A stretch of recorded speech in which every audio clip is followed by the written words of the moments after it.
Alright guys, the new update has just dropped as well as the final stats of each one of the new cars, so today I will be having a look into all the new changes, including those that Gameloft didn't announce, as well as I give you guys my quick thoughts in regards to the new cars final max stats as released by Gameloft. So with nothing else to add, let's dive into it.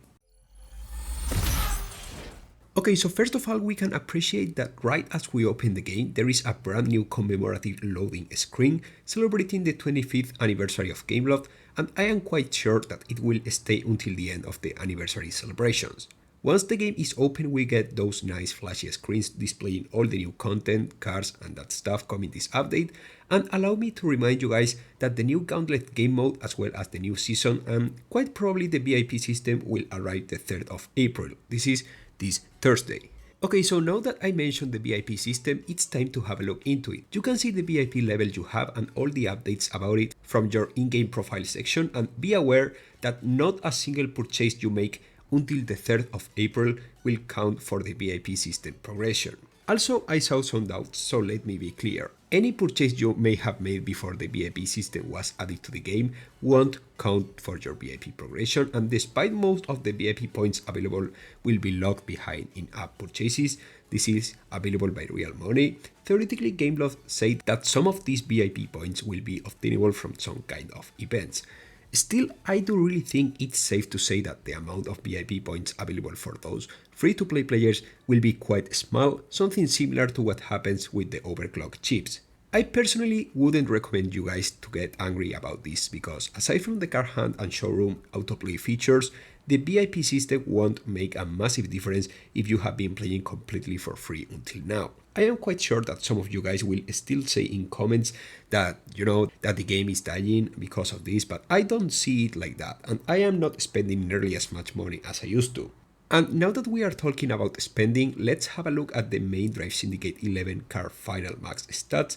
This is the SCC Tuatara Striker. Those images were provided by Cephia, so I will definitely recommend to you all guys to have a look at her channel.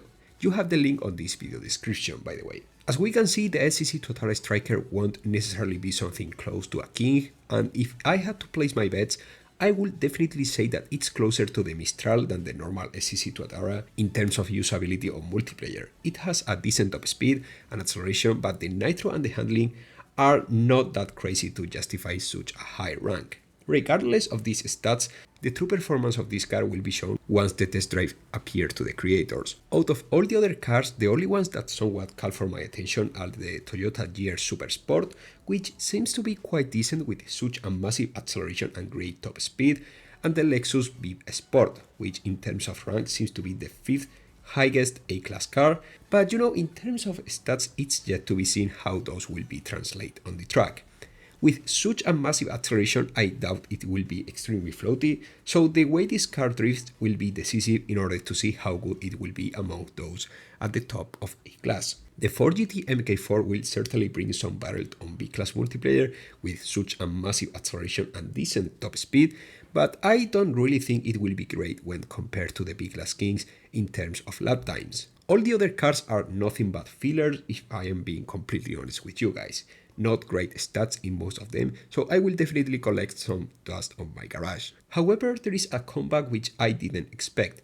The McLaren Senna GTR LEGO edition is back on the game and you can check it from the garage, so now it's safe to assume that it will eventually come back to the game, this time so we can unlock it and keep it on our collections, just like it happened with the Chevrolet Corvette Stingray LEGO edition, which is having another rerun this update. Now having a look into the garage, there are some minor changes in regards to how the cars are upgraded, and now there will be 3 buttons behind the stats, one for the upgrades, another one for the decals, and a third button to buy the car blueprints in case the car has any active bundles available. It's not a massive change because if you want to have a look into something quite interesting, you will have to see how in the graphics settings there are 2 new changes. The first one is an option to turn on the 3D mode, which allows you to see the game in a different way in case you have 3D glasses, or to get a small seizure if you try to play the game without those mentioned 3D glasses. That's quite a nice detail in terms of April Fool's pranks, but something that I wish it wasn't an April Fool pranks is the issue that I'm about to tell you guys about. Before this update on my new Android tablet, which has basically one of the newest Adreno GPUs, if you try to record your game, this would happen.